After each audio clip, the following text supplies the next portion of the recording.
Welcome to Moving Forward, conversations on culture, identity, healing, and hope. I'm your host, Linda Anderson, and I created this podcast as a space for real, heartfelt conversations with people who are reflecting, evolving, and boldly stepping into what's next. This podcast was born out of my own journey through seasons of loss, transition, and transformation, and my belief that healing happens when we come together to share our stories. My hope is that these conversations will inspire you to pause, reflect, and find courage as you move forward in your own life. Today, I'm honored to be joined by Cheryl Cook-Kallio. Cheryl's story is deeply intertwined with the Fremont community that is in Fremont, California. She began her educational journey as a kindergarten student at Grimmer Elementary School, attended Hopkins Junior High and Mission San Jose High School, and later returned to the very school district that helped shape her. Over the course of a remarkable 40-year career, Cheryl taught generations of students in Fremont Unified School District, first at Hopkins Junior High, where she had once been a student herself, and later at Irvington High School, where she spent the second half of her career teaching advanced placement, U.S. history, AP government, and We the People and honors economics. As a teacher and coach of nationally recognized We the People civic education teams, Cheryl helps students discover not only how government works, but why their voices matter. Her commitment to civic engagement extended far beyond the classroom.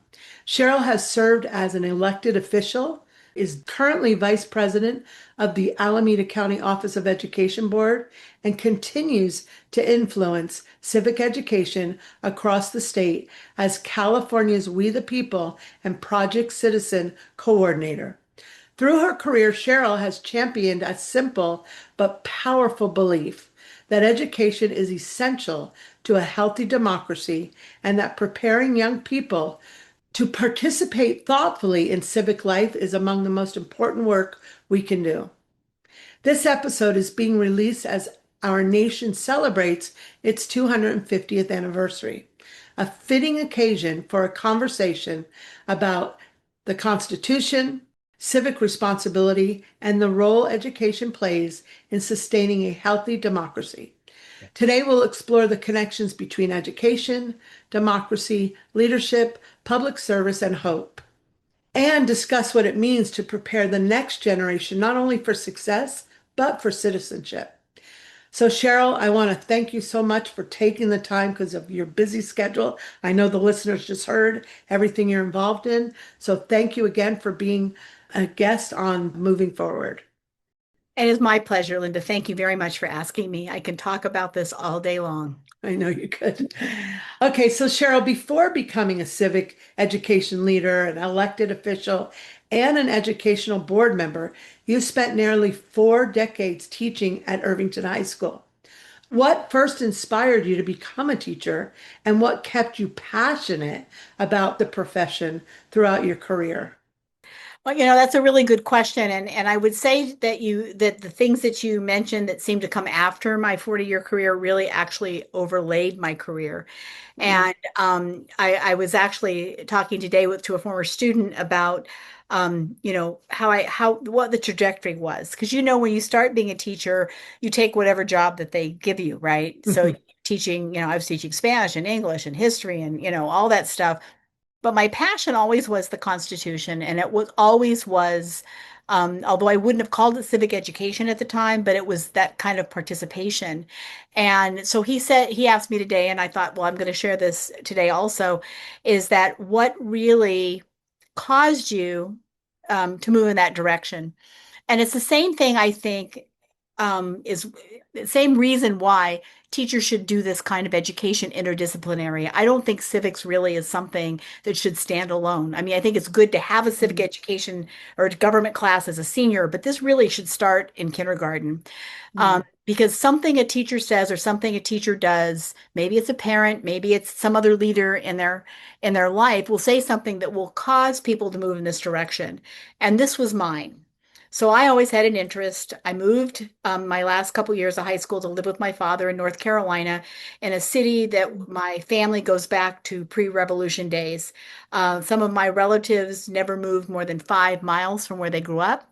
Very provincial, very poor, cotton mill workers who, if they farmed at all, were just farming vegetables and things. And so I'm in this school that was newly integrated, which for me was different, even though I'm not going to say that Fremont didn't experience racism in the 60s. I will say the schools were not segregated. And so in the 70s, when this happened, I was in a school that had been pushed together as a part of a Supreme Court case that forced communities to integrate. And so I became a student body um, secretary. The 26th Amendment was passed, which gave 18-year-olds the right to vote. I was still 17 at the time. In North Carolina, you could register at 17 and vote in the primary. That's not true anymore, but it was true at the time. And I made it by 3 days to vote in the election that year. And so I thought it would be a wonderful idea if I just got buses and we all went down to the registrar of voters and registered to vote. I thought that was a brilliant idea. I don't know how in the world I got them to send buses down to pick us up. I don't even remember that part of it. But we've got 3 school buses lined up and kids are coming out. They're getting released to go down and register. And this white teacher standing next to me, shoulder to shoulder, not looking at me, she said to me, "Are you going to really let them on the bus?" Mm, And mhm, what went through my head was, did she just say that? mm, And then the next thing I thought was, if she could stop them, she would. So clearly she couldn't. And the third thing was, I was going to make her say it. mm, So I said, "Who might you mean?" mhm, And she put her nose kind of up in the air and walked off. And it was, I still go back and I think about how I felt. I could tell you exactly where I was standing. And I thought, that's why you speak up. mhm, That's why you speak up. And so, even though I didn't enter teaching thinking I was going to be a civic education leader or an elected official or any number of the other things that you mentioned, it was always part of my classroom, right? And so it also, I didn't start out wanting to be a teacher. I thought I was going to be a lawyer. This is a really funny story. I started subbing in Fremont because Tony Gelfuso told me that I should, and I always listened to Tony. And he was my counselor in high school. I love the man. And so I started subbing. And my first day of subbing, I had a very interesting experience where someone called me a name and mm, I had to manage that. I looked like I was 12, right? mm, Didn't think anything was going to happen. I ended up managing it not just with the adults who kept questioning me, like, who are you and where's the teacher kind of thing, mm, but I was able to manage that. At the end of the day, I thought I really liked doing this. And it wasn't even mm, content, it was the relationship with the kids. And I wasn't mad at the kid. I figured he was mad at somebody else, and I just happened to be the target. But it was at that point I started subbing and realized that I was good at that kid relationship. And I think good teachers are good with kid relationship, and then mhm, they build on content. If you're just content based, sometimes you're not reading the room correctly. And so and then Sharon Belshaw was my seventh grade English teacher. And I was subbing at Hopkins one day and she said, "Are you in a credential program?" And I said, "No." She picked up the phone and called San Jose State and she said, "They're expecting you at 4." And the next thing I know, I was enrolled in a credential program. So I was hired in Fremont where they had a lot of surplus teachers, but I had an English, a Spanish, and a social studies credential, which made me very employable at the time. yeah. I So, appreciate you sharing that background of back east and that experience because this podcast is about moving forward and how interesting. I'm sure you've reflected on it many times, but how that took you from that experience to where you are now. And that's what I want listeners to understand is as we go back into our life history and how it's moved us. And we kept moving and different doors opening for you, which is what happened.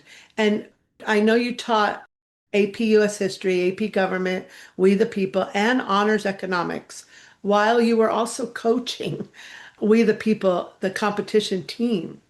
But what drew you specifically to civic education, and why has that work remained, and it has remained so important to you? It is clearly the center of my being. I'm also vice Mhm. chair of the Center for Civic Ed, which oversees the We the People and Project Citizen nationally. So I do a lot of national work, I do a lot of state work, but ultimately what happened is, and I'll back up a little bit, tell you there's three things that I think informed my career. One was getting connected to the Center for Civic Ed, which is the one that does We the People and Project Citizen. That happened for me around 92. The second was getting connected with Facing History and Ourselves, which not only does the civic education they do is kind of an outreach of this core stuff they do, but a lot of civil discussion goes on, whether it is using literature or history content or whatever. That was extremely good training about understanding that we all come in with experience and then we talk. We're not like blank slates that we have to deal with all of that. And then the third thing that happened for me was something called the Madison Fellowship, the James Mhm. Madison Memorial Fellowship, which I received in California in 97. So I'll go through those very quickly. In 92, a box of books showed up at Hopkins, and somebody said, "Oh, these must be Cheryl's," and they handed them to me, and I went, "Oh my God, these look great!" And they were Project Citizen, which is a program that it was conceived to be done through an eighth grade or a middle school, usually junior high. We weren't middle schools then. History curriculum that informs how students can influence public policy. And I didn't know it at the time, but Pete Murchison, who later became my principal at Irvington, was actually also involved with the Center for Civic Ed, and he was the regional coordinator. And I don't know how he found out that the book should go to me, but he sent me a class set of books. So I started on this kind of journey, I guess, of figuring out ways kids could have voice. I started inviting elected officials into my classroom. Chrissy Biansen was one of the first that came in when I first called and asked her. And then the kids followed it up. We didn't get an answer. Then we were told no. She was in Europe, came back, saw the request, called up, found out what period I had these kids, and just showed up one day. Mhm. And so then I had Pete Stark and Scott Haggerty and and Gus Morrison and all of these people that would come in and talk about what public policy looked like in relationship to the city of Fremont and the schools. So that kind of started me on that train in eighth grade. The Facing History and Ourselves, this idea of how you could be in polar opposites, how you could disagree and find something that is in common. Like where do you start in order to have that conversation? You don't start from the outside edges, you start from where you see the humanity in people. And that was extremely helpful to me. And I ended up teaching a Facing History elective at Hopkins.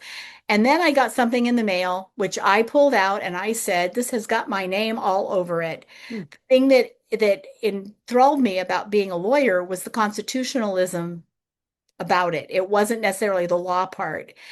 And so this is a program that chooses one teacher per state per year.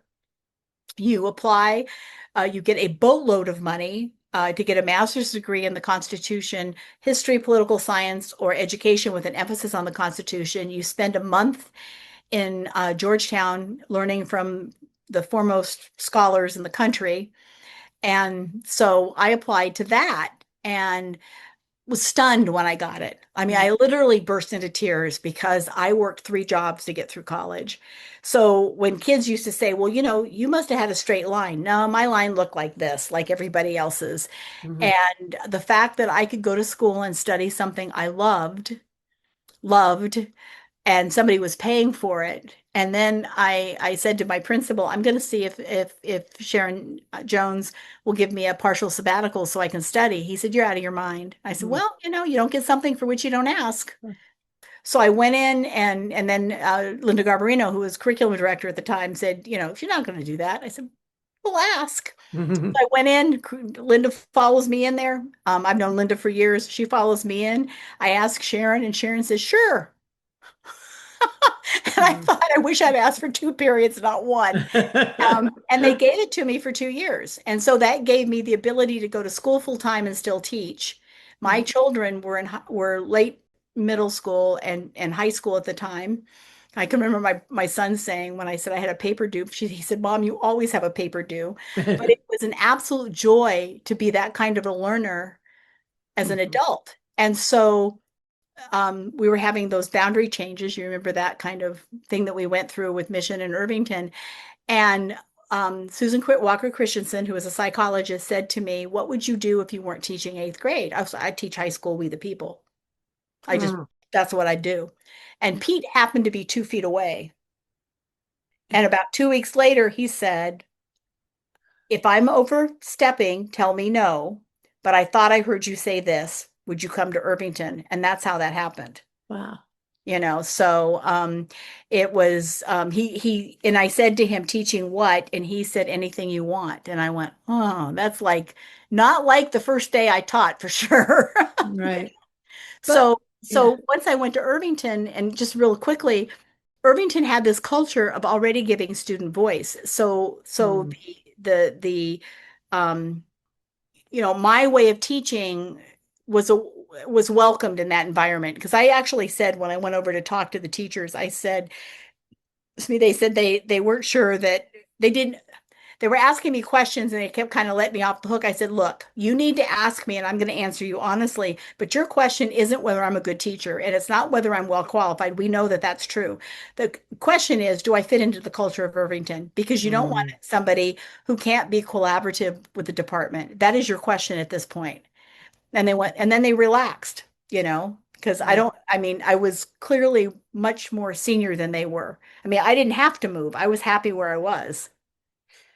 There's so many things I'm pulling out of what you're saying right now. One is manifesting because your voice speaking up for what you want. So, and then doors are opening and you're walking through them. And I'm going to go back to voice again, really truly believing whether it's your voice or student voice, who's ever.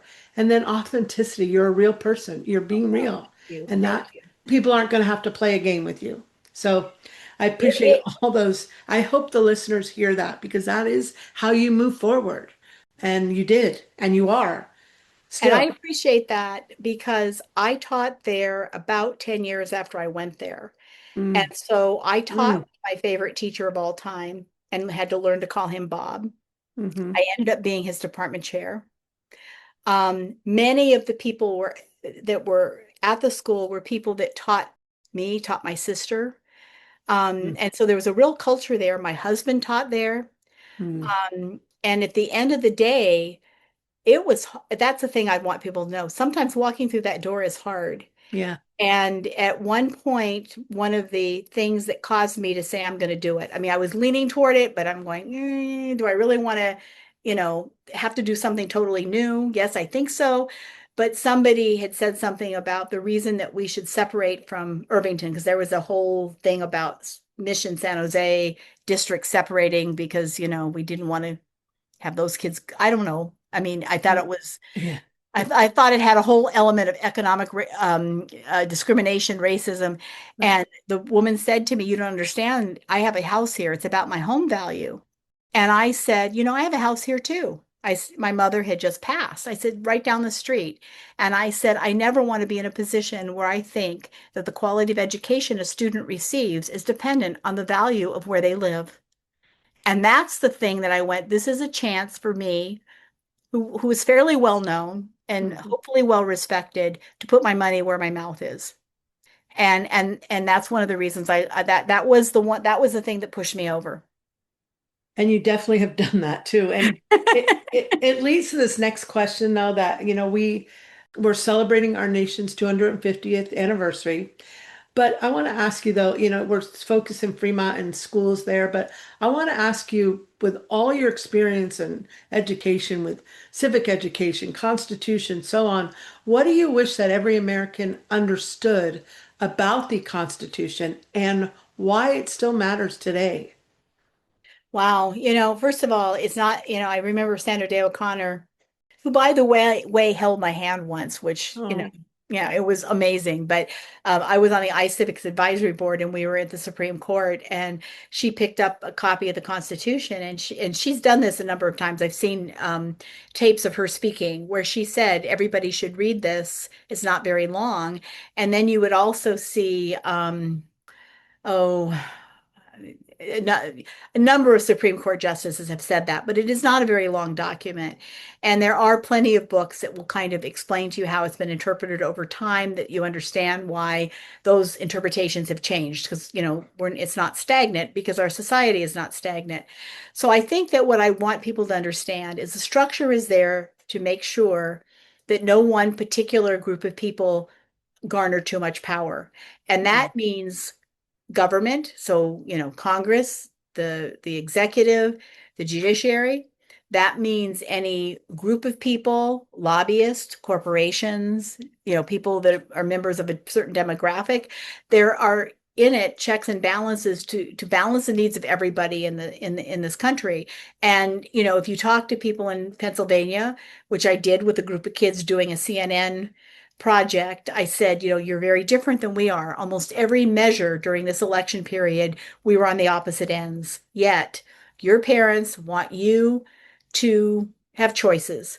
They want you to be well educated. They want you to have a job that will allow you to have a family and raise grandkids. If truth be told, they want you to move down the street so they can hang out with those grandkids. mhm, That might not happen, but the Constitution is created so regular people would have the same chances that people in power. That's why rule of law is so important.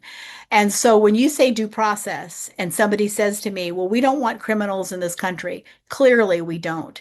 But it is also clear that we can't tell what a criminal looks like by the color of their skin or the building they live in or the language they speak. That's why we have due process. We have due process so mhm, we don't have law enforcement making assumptions about people based on race, economic standing, demographics, what job they have, their father, their mother, their children. That's why we have due process. And if in due process you find that they're a criminal, then do what you do with criminals. You put them in jail, but you can't tell the way a criminal by the way they look. In addition to that, rule of law, the rule that says you can't do whatever means you and me. It means me when I'm a city council member. mhm, It means, the governor when he's driving the car down the road. It means the president of the United States. It means everyone. We abide we abide to a law because we have a social contract that that's the kind of society we live in. And so I was talking to a group of students at Dublin High School, and I said, there are some countries that have a constitution. China has a constitution, for example, but Article 50 of their constitution allows their leaders to circumvent any laws that are written there. Our Constitution, on the other hand, is a constitutional government because it requires everyone to live by the rule of law. mm, That's the difference. And so a girl raised her hand and said, "Have we ever been a constitutional government?" mm, That broke my heart because I can see where she got there from here during this period of history. And I said, I said, there's a philosophical idea of what government is, and then it's the application. We go up and down. We're circular. We're the trajectory. It's like the John Lewis thing is the limb of justice. Take what I'm talking about. That whole yeah. thing about how long it takes that it's not immediate. And I said, when we were the most democratic country in the world at the beginning of our founding, 250 years ago, only white men with property could vote, Mm, because we hadn't gotten there yet. mhm, Then we started adding people, and then we detract a little bit, and then we add more. And I think we're in that clearly approaching democracy stage where we need to kind of reset our values and focus on the structure of the Constitution and why we created it the way we did. And it's hard when kids are young and most of their life, their memory is some of the stuff that we're seeing in social media, that we're seeing in X and True Social, and mm, that is so emotional. Like my opinion counts as if it's fact, which mhm, gets back to why civic education is so important, and this idea of teaching kids how to have civil discourse based on evidence. mm, mm. You say that education is critical to a participatory democracy. I want to pull out that word participatory. But what does that mean to you, especially in today's world? I mean, the founders thought public education was important because it created participatory citizens. That is clear. That's in, James Madison's writing. That's in Thomas Jefferson's writing. You could see threads of it all the way through the Federalist Papers. How do you become a participant? You have to be educated. And so it's critical in a school. I mean, I don't know if this was true when you were in school. Certainly when I was in school, we'd get a citizenship grade. So, Yes. and that's basically, how do you act as a community member? Mhm. And so in education, we start that with kids in kindergarten. So, they pick up their toys, they make sure they don't steal their neighbor's marker, we socialize them in a way not only to behave in the classroom, but how to behave in a community. And when you have quality civic education throughout an educational system, you layer that as the kids get older. So it first starts in the classroom, then maybe it goes to the playground, then you talk about the lunchroom. You've seen that in elementary schools about how you teach kids to be kind to one another. And that has to happen in school. It also should happen at home too, but we can't control what happens at home. When you say your own children have voice, so do mine, but it's because they were raised in our household. If adults don't feel that they have agency themselves, it's very hard to express that to your children, or give them the ability to do it. And this brings me to a CSBA conference where it may have I can't remember who asked me to do this, but somebody in Fremont asked if I would do a session. So I brought my We the People kids to talk about civic education, and these were seniors who were going on to do wonderful things. All of them were ethnic minorities. And I'm trying to think if he was a school board member at the time or whether he was running, but he was in there, and he was not thinking this was such a good idea. Mm. And so he was leaning over the chairs and kind of pressing them. And so one of the girls who was of the same ethnicity that he is, he said to her, "But what do your parents think about this?" Mm. And I thought, what is he doing? I mean, these kids are just talking about what they've learned in class, and but he kept pushing. And she stood up, like, very, very tall, and she said, "My parents are surprised, Mm. but where they came from, in order to be a good citizen, you were complicit with the government, that you did what the government said, and that's how you showed that you were a good citizen." But I told them that's not the way it is here. Mm. Here, it comes from us. And so to be a good citizen, I have to be well educated. I have to understand the government, and I have to express myself in terms of what I think is important. And you're right. They would have liked me to go into the medical field. And she said, "But I'm not. I'm going to be a lawyer Mm. because we need people who look like me in the law." And right now, they're very proud of who I am. Mm. So what did that being California's We the People and Project Citizen coordinator, I'm going to use that student you just talked about Mhm. because you've helped thousands, and I mean thousands of students engage with the Constitution, public policy, civic action, so on. But that particular student, what did that student teach you about leadership, democracy, and civil responsibility? There's never a point that I've ever walked into any kind of educational setting that I didn't expect to learn something. Mm. And what she taught me, and what many others, throughout the year, is don't estimate, first of all, what young people can understand and what young people are willing to do. And I think the reason she was successful with her parents is because she understood how to do it in a civil manner. It wasn't like, Mm. "I'm not going to do what you want. I want you to understand where I'm coming Mm. from." It made me incredibly proud. Um, Yeah. Uh, and when I look through my career, and I can pick out kids, and I know there are many others, and you're not that for everybody. I'm very clear that not every person went, "Oh, well, gosh, I get Mrs. Cook-Kallio." But mm. for those people that whatever I did resonated, I hear from them every time I run for office. Text messages go out, and invariably I'll get some kid that'll write back and say, "Yeah, I had you in eighth grade," or "I had you." The superintendent that says that you can't throw a rock in Fremont that not hit somebody I worked with, I taught with, I went to school with, True. etc. But to have that kind of career doing something you love, Yeah. very few people get that. Mhm. And I think that for me, I am just grateful that I still get to do it at the level in which I'm doing it. I don't take it for granted. Yeah.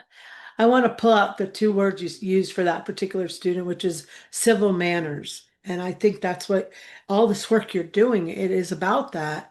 And so you shared that story about her. Is there any other story? I'm sure there's millions. Can you give us one that of a student or a classroom experience, a competition team, because that's what you are, work with, that reminded you why does this work matter?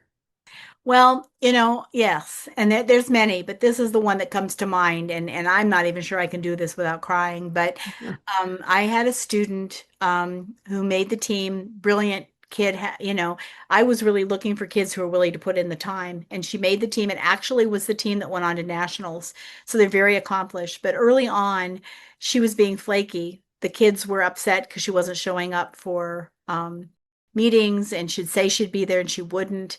And so, my policy generally is get the kids together to try to figure out why. Well, over the course of a number of meetings, it turned out that her parents were divorced. Her father was drug addicted. Her father passed away that year of a drug addiction.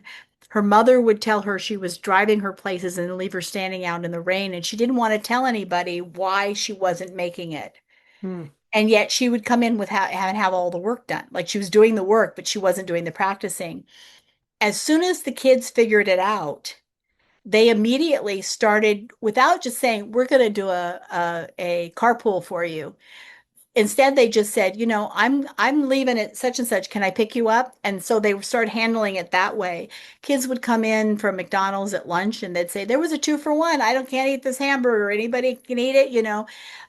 There were parents who were aware that was going on that came to me and said, "She needs to leave. I have a room for her." And she had been on Vista the year before, like an independent study. Right. And, there were times when she was barely holding on. I mean, her mother would come into the office and call her every name in the book. You could hear it down the hallway. Oh, What she didn't know, and what not a lot of people know, is my high school situation. I left home largely because my mother couldn't handle the fact that she was now a single mom and wasn't being very successful at raising us, and I left because it was the only thing I knew to do to save myself. And so I sat down one day and I told her my story, and she said, "But you're a city council member, you're this and you're that." I said, "It's not a straight line. It's not a straight line for anyone, and anyone who tells you it's a straight line are not telling the truth." So I mm, took her by the hand and I said, "What I want you to know is that your mother loves you, and one day this will be better, and maybe it won't, but she's doing the best she can right now." I didn't realize that there were four other brothers and sisters at home. I knew she had some siblings, but I didn't realize she was the oldest and was also taking on the mantle of trying to manage her brothers and sisters. And I said, "Your job is to get to be 18 and then make those decisions that allow you to have choices. That's what your job is right now. Just make it to your 18 and we'll help you." And every once in a while, she'd get that look, and I'd grab her hand, and she'd know what I was talking about. So she went off to a community college. It took her 3.5 years to get through community college. She then went to Cal as an honor student, graduated from Cal, then went to Santa Clara and graduated from law school. And the day I was running for assembly, I had makeup on, which I don't usually do, and, all dressed up. And I get a call, and it's from her. And um, she said to me that you do not know what you have done. I oh, never knew she had these brothers and sisters. She said, "I'm the first in my family to graduate from high school." She said, "All of my brothers and sisters followed me and graduated. They're all college educated now. I never would have done this without you." mm, uh, And I just got a note from her, during this last campaign, and she said, "Go figure, Mrs. Cook-Kallio." She said, I do education law." Oh, You wow. know? She Wow. lives in Walnut Creek. But I mean, it's that kind of thing that you don't know who you said that to that makes a difference. And you hope that you're that person for everybody that, and you're not.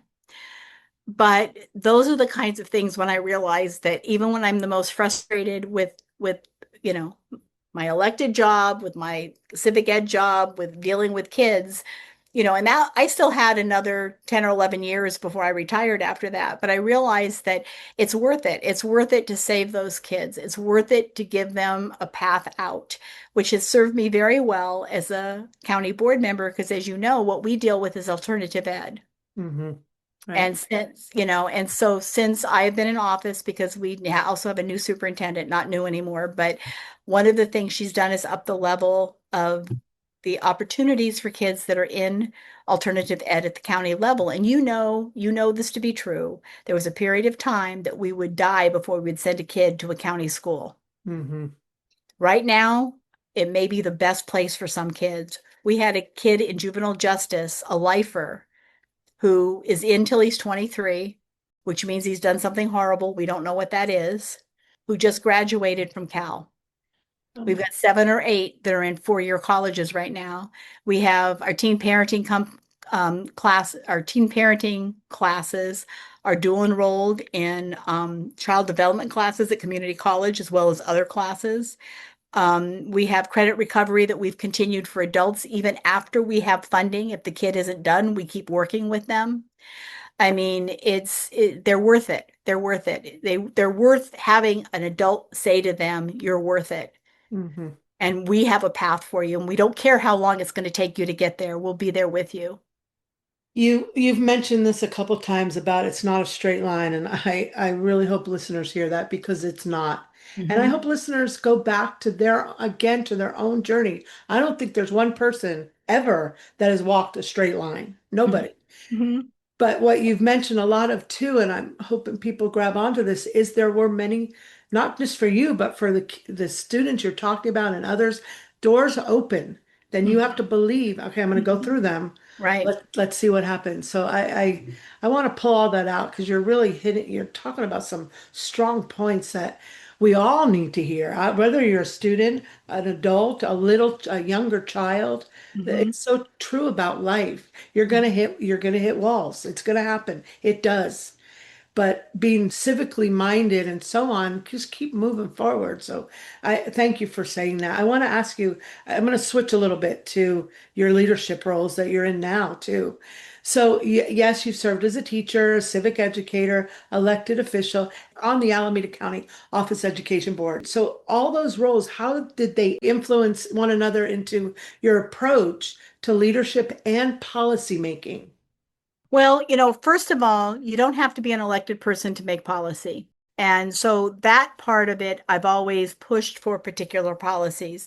I have this whole lesson with adults about, you just don't call one time. You have to have an ask. You have to have done your research. You have to know who's in charge. You have to know how to ask the question when you call the office. So that kind of policy work I've been doing for 30 or 40 years prior to even ever being elected. The reason I'm an elected is because I was doing that policy work. And so every position I've ever run for, somebody has recruited me to run. I really thought I was done when I ran for county board. I thought, I'm doing this other stuff. I get a call, somebody says, "We need you here, and this is why." And I went, because the only reason I would ever run for something is so I could add value. I've been asked to run for things. I said, "This is not me. Nope, this is not where I should be." So from that point of view, all of the positions I've taken because I thought I've had some kind of value added. There's something that I have that I think is useful in an elected body situation. And the elected bodies that I've been on have been ones where I am one vote of 5 or I'm one vote of 7. And so the thing that you have to do as an elected, first of all, you're mandated to make the decision. And so I learned very quickly that I couldn't get what I wanted. I had to figure out where I was in concert with other people and how I could move them to a particular position. And the first the first experience I had with that was one of these things that went so well. It really rewarded um, walking through that door in a way that you don't normally see. But I was in favor of a particular road being connected. And at that point, before I was elected, they had a 5-0 to not connect it. Mm. And I said one thing at a meeting. We were at a planning meeting. They were going to take it out of the general plan. And I said, but we just voted to do research on it. Shouldn't we do the research first and then make the decision? Hmm. And I could feel like that E.F. Hutton moment where everybody kind of looked at me and went, oh, yeah, that'd be a good idea. And I thought, well, there's a teacher in me. Let's get the evidence before we make the decision. Hmm. 2 years later, we voted 5-0 to open it. And, that wasn't me going in as a bulldozer and saying, you guys are idiots. You need to do this. This was saying, let's look at the evidence. Let's see, whether or not what you think is true. Let's test these assumptions that you're making. And for me, it had to do with the fact of having an alternate route to Livermore because the hospital's in Livermore, or the hospital used to be in Livermore. It's now in Pleasanton. And if 580 was shut down, people would have a hard time getting to it. And we had an obligation in our community to have some connector roads, and it didn't end up being a thoroughfare. That's what they didn't want. They didn't want people using it as a cut through. And I said, but if it's well designed, it won't save anybody time, and that's what actually happens. So I think that all of those things are this idea of how do you find, where you want to go. In education, what we hook our stars to is what is good for kids. The next question is, how do we get there? It's good to have people who are well qualified. It's good to have people, so you start picking those things off about how do you get to that point. And so I know that on the County Board of Ed, if I say we need to do what's good for kids and we start from there, we're in a better shape than Hmm. saying, well, I don't like that principle. I don't want to do that, because we shouldn't be making decisions based on emotion. So it has taught me, someone who has a very strong personality, it has taught me that sometimes sometimes I need to listen before I say what I think, because I also need to do that research and make sure that my assumptions are correct. Hmm. In a situation where I don't think things are going to go the way I'd like them to go, I used to think about who's the person on the board right now, and it would be a different person who we're in most disagreement. And then I would try to find the point where we're in agreement and I'd start working from there. Sometimes that worked really well, sometimes that didn't. But it made the conversation more civil because we weren't immediately talking about the disagreeable parts. We were talking about the part that we all agree on. We need to take care of the city of Pleasanton. We need to take care of the firefighters. We need to take care of the teachers. We need to take care of the kids, whatever that happened to be. And that is probably where all of the board work I've done overlap, because boards are supposed to be collaborative. You can't tell somebody what to do. You know that as a principal. Hmm. You have a vision, but if you can't get that 20% of the group to live with your vision, it's going to be very hard to sell it to everybody else.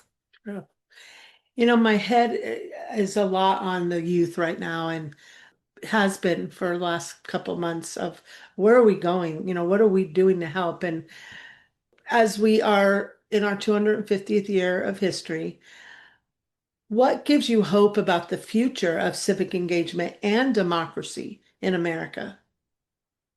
I am so fortunate to see what it looks like in many, many, many other states that are much different than California.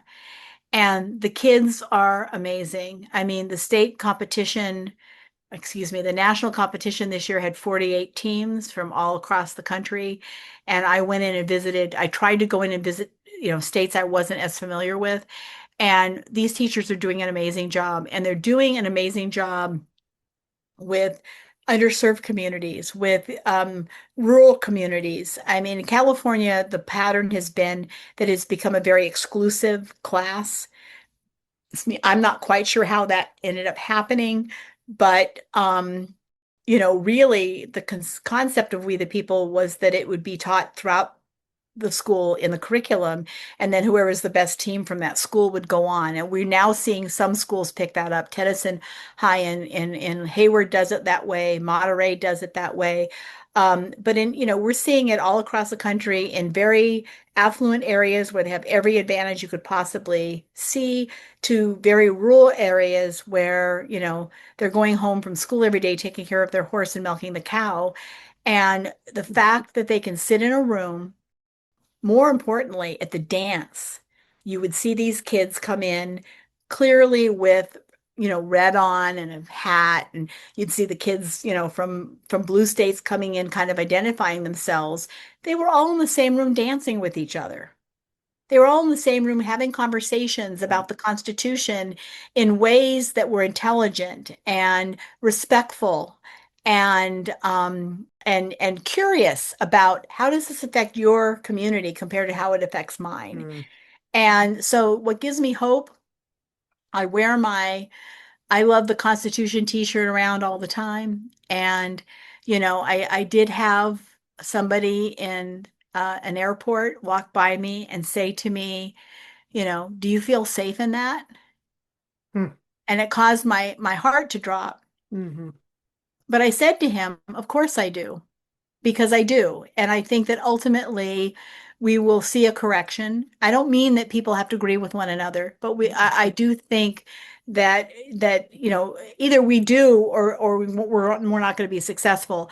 But in historically speaking, when we've come to these points where people are so polarized, that what you see is, we're not going to see a different party system, because we're going to still call them Republicans and Democrats. But what I do think is we're going to see a different party alignment. mhm, And we're going to see people who can look at James Tallarico in Texas, who has a very strong faith-based leadership style, um, that has compassion, maybe be more successful than you might have seen them in Texas and other polarizing times. I think people are tired of having the argument. mhm, And the Constitution has a process for us to recover, has a process for us to recover. Ken Burns talked about this, when he was asked, do you see hope? And he said, yes. And then he gave examples where he thought historically we are in worse shape than we are right now. mm, And we can only be in the bubble that we're in. But historically, he's right. And a lot of this is choices that we're going to make. mhm, And we saw some of that with our election for governor in California. We ended up going for a more moderate Democrat rather than polarizing. We went for someone who whether you like him or not, he's someone who understands how government works and how you get to where you need to go. And I found that, I found that hopeful, not because he's a Democrat, but I found it hopeful that it was somebody that at least recognized that there are many sides to this. There's not just two sides, there are many sides to this. mhm. I am learning so much even through this podcast. But I do have one final question. Mhm. And this is just, it's like a reflection question. If every young person left school believing in one thing about the Constitution, about democracy, and about their ability to make a difference in the world, what would you want that belief to be?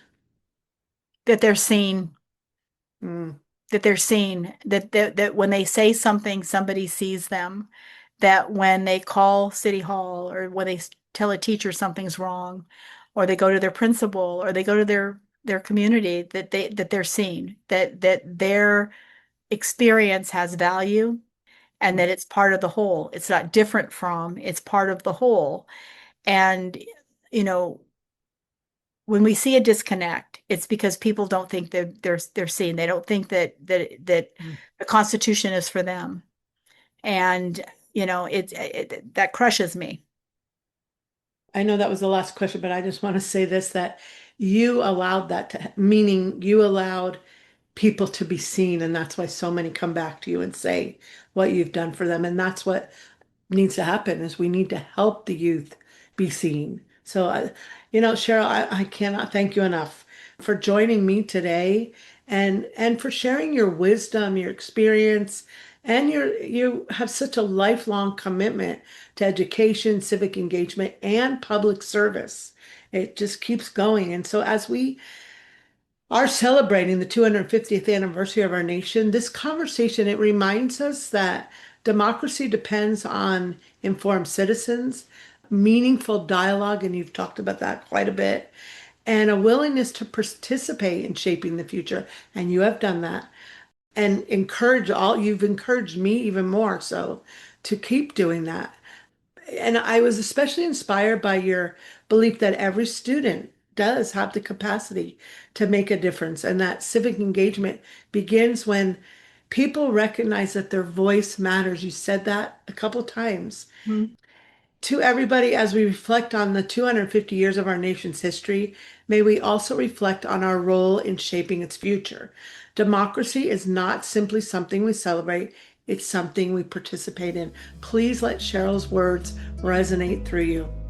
Everybody, have a great rest of your day. Happy 250th to our country. And again, Cheryl, thank you very much.